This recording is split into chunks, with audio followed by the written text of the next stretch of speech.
बोलिए सदगुरुदेव भगवान की जय। बोलिए श्री रमण बिहारी लाल की। एक अंतर्दृष्ट राजा की कहानी और सुनाते हैं। किसी महापुरुष के मुखारबिंद से हमने, उनकी वाणी से हमने सुना था कि कभी किसी के भक्ति भाव के ऊपर किसी को शक नहीं करना चाहिए। ये भक्त है या अभक्त है, या ये ढोंगी है या पाखंडी है, क्योंकि सबका अंतर्यामी है और घट घट की जानने वाला केवल सब अंतर्यामी है जो सबके भाव को जानता है। यहाँ तक है घर परिवार में भी रहते हुए किसी दूसरे आदमी को टॉर्चर नहीं करना चाहिए, दूसरे व्यक्ति को नहीं करना चाहिए। हो सकता है जो हमारा सोचने का नज़रिया है वो नज़रिया हमारा उल्टा हो और बात कुछ और हो। और अक्सर कर जो घर में तर्क और विवाद जो होते हैं, घर के अंदर जो अनेकों प्रकार की जो तर्क वितर्क करके जो प्रतिकूलताएं आती हैं, जो नरकी जैसा जीवन जो होता है, इसमें केवल हमारी भावनाओं का खेल है। क्योंकि हमारे अंदर इतनी शुद्धता नहीं, हमारे मन में इतनी पवित्रता नहीं कि हम सामने वाले की भावनाओं को बिल्कुल ठीक से समझ सकें। तो ऐसे ही एक रानी थी और एक राजा था। दोनों पति पत्नी थे, कोई लड़ाई झगड़ा तो नहीं होता था। लेकिन जब भी रानी जाती थी सदगुरु के यहाँ, तो जाकर के बस मन ही मन प्रार्थना करती थी कि मेरा पति भी भक्त हो जाए। क्योंकि रानी थोड़ी उठी हुई थी, अच्छी भक्ति करती थी, देवीय स्वभाव में रहती थी। लेकिन भैया एक बात समझ लेना, किसी की अंतःकरण के बारे में कोई कुछ नहीं कह सकता है, क्योंकि पहले कह दिया सबका अंतःकरण की जानकारी रखने वाला, 84 लाखों योनियों के बारे में जानने वाला परमात्मा है। आत्मा में और परमात्मा में यही फर्क है। आत्मा केवल अपने आप को जानती है और परमात्मा जड़ और चेतन 84,000 जीवों के बारे में जानता है।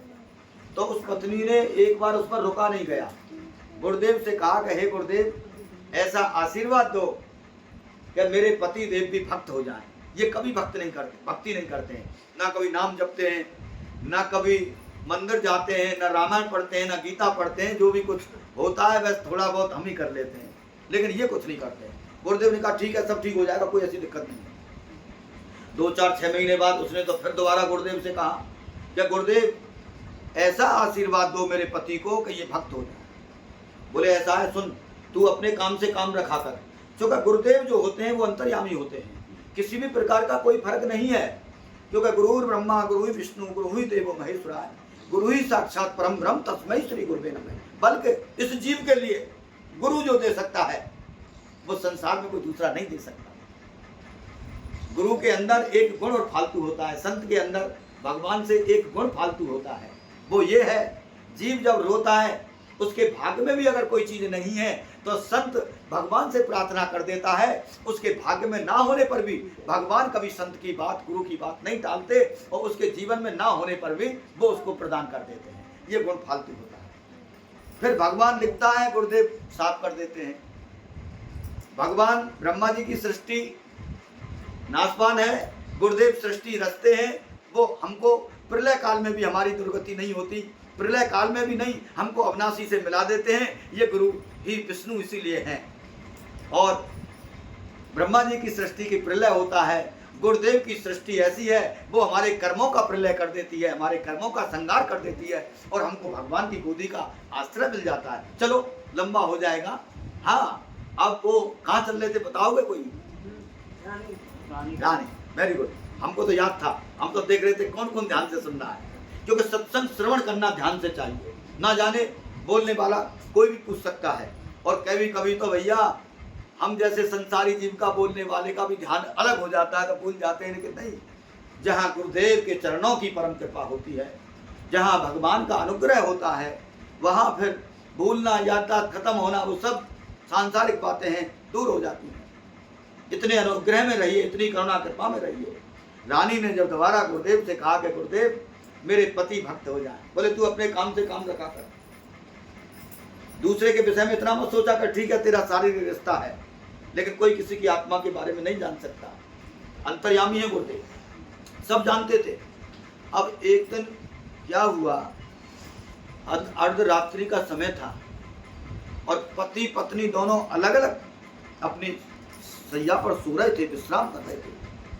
पत्नी की भी आंख खुलने को ही रात्रि के 1 बजे 12 बज रहा होगा और पति के मुख से जो आवाज राम नाम की आ रही थी, राम नाम की धुनी निकल रही थी, आंखों में से आंसुओं भी आ रहे थे, सोते हुए की में से रोमावली खड़ी थी और गले के अंदर से अनुराग जैसी भगवान का नाम निकलता था। क्योंकि साधारण व्यक्ति के मुख से निकला हुआ राम का नाम और जो अनुराग में जो डूबा हुआ है, अंतर्निष्ठ भक्त है, उसके द्वारा निकला हुआ राम, दोनों में फर्क होता है। जो अनुराग में जो डूबा हुआ है वो कुछ अलग है और जो सामान्य स्थिति में निकला हुआ राम है वो कुछ अलग है। जब रानी ने अपने पति देव को गौर से देखा, लाइट जला करके देखा, रोमावली खड़ी थी और राम के नाम का राम राम राम मतलब बहुत ही एक विलक्षणता दिखाई दे रही थी। उस हृदय के अंदर एक दिव्यता दिखाई दे रही थी। लेकिन जो भक्त होता है वो पहचान जाता है कि राम किस हिसाब का निकला। अब जैसे ही राजा सुबह जागे और जागने के बाद जो क्रिया रोज की थी, अपना मंजन करना, ब्रुश करना, टॉयलेट जाना, फ्रेश होने जाना, स्नान करना और कुछ नाश्ता पानी जलपान करना और अपने खेती पर चले जाना, देखना क्या हो रहा है, वो दिनचर्या थी। पत्नी ने ये भेद नहीं बताया, गौर से सुनने का, पत्नी ने ये भेद अपने पति को नहीं बताया। पत्नी ने बहुत अच्छे मूड में घर की साफ सफाई करी, चौका बर्तन किया, बढ़िया तरह से जाना, लीपना पोतना था वो सब कुछ कर दिया और गांव में जाकर के ब्राह्मणों को निमंत्रण देकर के आई, किसी साधु सज्जन को निमंत्रण देकर के आई कि आज मैं बहुत खुश हूँ अपने जीवन में, आप आइए और सब प्रसाद पाइए, मैं बहुत हलवा पूरी बनाऊंगी। उसने बहुत अच्छे से अन्नपूर्णा रसोई तैयार की, सीता रसोई तैयार की, अच्छे विनीत भाव से, अच्छे भाव से की और सभी को जो जो इनवाइट किया था वो सभी प्रसाद पाने समय के आधार से आए। उतने ही वक्त में उसका पतिदेव भी आ गए। पतिदेव बोले ये सब क्या हो रहा है? बोले आज मैं बहुत खुश हूँ कि रानी आज क्या मिल गया तुमको, आज मुझको वो मिला है जो कभी नहीं मिला। क्योंकि एक भक्त होता है और उसकी नज़र में घरवाली या घरवाला अभक्त होता है तो बड़ा कष्ट होता है हृदय में। क्योंकि दोनों भक्ति के मार्ग पर चलते हैं तो व्यवस्था बहुत अच्छी बैठती है। क्योंकि दोनों को ही वैराग्य बढ़ेगा तो एक को वैराग्य बढ़ रहा है और एक को वैराग्य नहीं बढ़ रहा है, संसार की मोह आसक्ति राग और देश बढ़ रहा है तो वहाँ टकराव जरूर होगा। लेकिन जब दोनों को वैराग्य बढ़ेगा तो दोनों एक दूसरे से संतुष्ट होंगे और जीवन के महत्व के बारे में वो जान जाएंगे कि क्या हमारा परम लक्ष्य है। रानी ने जब देखा ये राजा आ गया है और बहुत अच्छे भाव में गुनगुनाते हुए भगवान का कीर्तन करते हुए प्रसाद बना रही और सभी लोग वहाँ बैठे हुए थे, तो राजा ने कहा क्या ये सब क्या हो रहा है? बोले आज मैं बहुत प्रसन्न हूँ स्वामी जी, मैं बहुत प्रसन्न हूँ। आज तो वो चमत्कार मैंने देखा है जो मैं सोच भी नहीं सकती थी, वो चमत्कार मेरी कल्पना से परे था। मैं अपने आप को भक्ता मानती थी, मैं अपने आप को भक्ता मानती थी कि मैं बहुत बड़ी भक्त हूँ। लेकिन आज मुझे पता हुआ मेरे स्वामी तुम तो मुझसे भी बड़े भक्त हो। तुम्हारे हृदय से जिस समय राम की धुनी, राम का नाम जब निकल रहा था तो मैं समझ गई कि ये अंतर्निष्ठ भक्त हैं, छिपे हुए भक्त हैं। मैं तुम्हारे चरणों पर के तुमसे माफी मांगती हूँ, तुम तो परम भक्त हो, मैं तो तुम्हारे चरणों की दासी कुछ भी नहीं। राजा बोला मजाक मत करे। बोले नहीं, मैं सौगंध खा करके कह रही हूँ, रात का सीन जो मैंने देखा है मेरे हृदय में बहुत आनंद आ रहा है। तुम्हारे मुख से राम का नाम निकल रहा था। राजा बोला निकल रहा था कि हाँ, जब राम का नाम ही हमारे मुख से निकल गया तो अब हम जीवित रह करके क्या करेंगे? हम अपने आप को तुरंत उन्होंने अपना बैकुंठ धाम, राम साकेत धाम, भगवान के राम के धाम में पहुंच गए। ऐसे भक्तों की कहानी है। उसको देखने से हृदय प्रसन्न होता है, मद मस्त होता है, आनंदित होता है। मद शब्द आ गया तो मद को गलत मत लेना। मस्ती भरा हुआ नशा भक्ति का भी होता है और मस्ती भरा हुआ नशा यौवन का भी होता है। मस्ती भरा हुआ नशा पैसे का भी होता है और मस्ती भरा हुआ नशा बल का भी होता है। लेकिन जिसको भक्ति और सत्संग का नशा होता है उसका नशा हमेशा चलता रहता है, त्रिकाल में, तीनों युगों में, और कभी भी वो दूर नहीं होता। और जरा जन्म मृत्यु व्याधि से वो प्राणी दूर हो जाता है और जीवन भर अकारण ही हृदय प्रसन्न हो जाता है। क्यों कहा है, चाह गई चिंता मिटी मनुआ बेपरवाह, जिनको कुछ नहीं चाहिए वो सायन के साथ। वो सहनसा है, वो सहनसा है जिसको राम रतन रूपी धन मिल जाता है, जो राम रतन रूपी धन को इकट्ठा कर लेता है वो कभी घबराता नहीं है। आई हुई प्रतिकूल स्थिति में भी मौका देख लेता है कि मेरी अटैची भरी हुई है। हे प्रभु, जब तुम इस जीव को, इस प्राणी को लेना चाहो तब ले लेना, मेरा कार्य पूरा हो गया। इसीलिए भैया पूरे मुक्त हो जाओ। अपने जो हाथ पैर बंधे हुए हैं, गुरु चरणों की इतनी भक्ति करो, गुरु चरणों में इतनी आस्था रखो, क्योंकि जो माता पिता को संतुष्ट कर लेता है उनको भगवान की भक्ति संत सदगुरु का आश्रय मिल जाता है। और जो संत सदगुरु को खुश कर लेता है, सदगुरु के अंतर्निष्ठ आशीर्वाद से उसको भगवान की गोदी मिल जाती है। वो जीव वास्तविक ही चराचर जगत से मुक्त हो जाता है, भव रोग से दूर हो जाता है। बोलिए संत सदगुरुदेव भगवान की जय। यही वाणी को विराम लगाएंगे और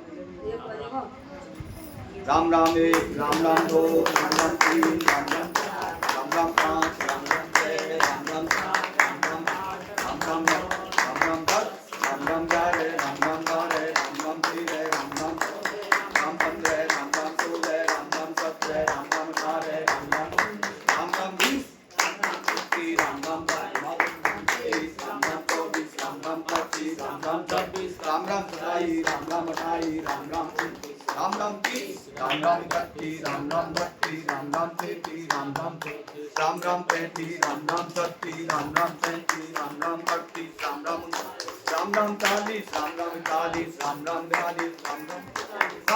42, राम राम 44, राम राम 45, राम राम 40, राम राम 46, राम राम 48, राम राम 49, राम राम 50, राम राम 51, राम राम 52, राम राम 53,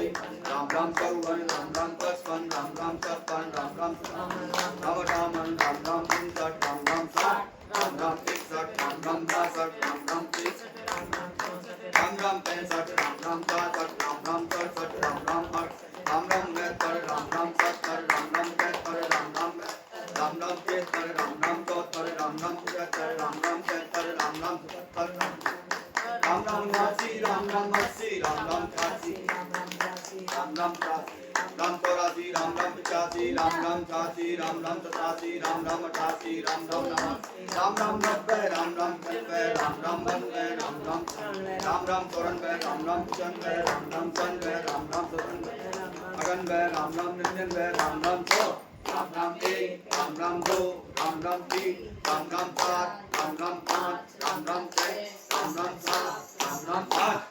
माला पूरी मन का 108, मनोकामना पूर्ण हो, नित्य करें हम पाठ। सियावर राम जय जय राम, मेरे प्रभु राम जय जय राम। मंगल भवन मंगल हारी, प्रभु दशरथ जय बिहारी। दीन दयाल संहारी, हरनाथ मम संकट वारी। श्री राम जय जय राम, बोलो श्री राम जय जय राम। ये कृपा करो ये माती, सब सच भजन करो दिन राती। जय राम जय जय राम, बोलो श्री राम जय राम जय जय राम। जय राम जय जय राम, बोलो श्री राम जय राम जय जय राम। बोलो श्री राम जय राम जय जय राम, बोलो श्री राम जय राम जय जय राम। बोलो श्री राम जय राम जय जय राम। राम राम जय जय राम। कौशल्या के प्यारे राम, कौशल्या के प्यारे राम। दशरथ राज दुलारे राम, दशरथ राज दुलारे राम। हम जानकी वल्लभ सीताराम, बोलो जानकी वल्लभ सीताराम। जय रघुनंदन जय घनश्याम, जय रघुनंदन जय घनश्याम। अज प्यारे मन सीताराम, बोलो अज प्यारे मन सीताराम। बोलो सीताराम सीताराम सीताराम सीताराम सीताराम सीताराम सीताराम सीताराम सीताराम सीताराम सीताराम सीताराम सीताराम सीताराम। भव से दूर करेंगे राम, भव से दूर करेंगे राम।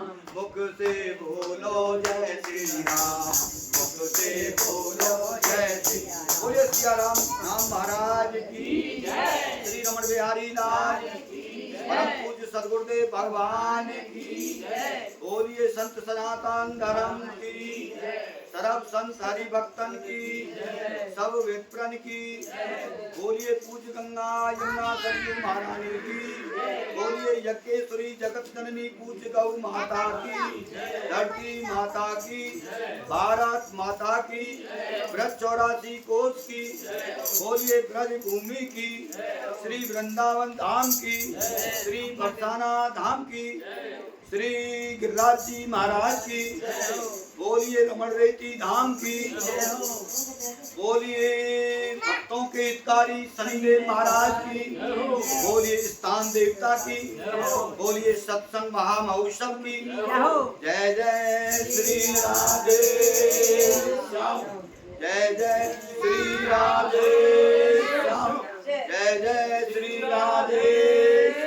श्री कृष्णाय वासुदेवाय हरे परमात्मने प्रणत क्लेश नाशाय श्री गोविंदाय नमो नमः। श्री कृष्णाय वासुदेवाय हरे परमात्मने प्रणत क्लेश नाशाय श्री गोविंदाय नमो नमः। श्री कृष्णाय वासुदेवाय हरे परमात्मने प्रणत क्लेश नाशाय श्री गोविंदाय नमो नमः। ओम नमो नारायणम आकाशात् पतितं तोयं यथा गच्छति सागरं सर्वदेव नमस्कारं केशवं प्रत्यगच्छति केशवं कलेशनाशाय दुःखनाशाय माधवो श्री हरि पापनाशाय गोविंदं मोक्षदायको।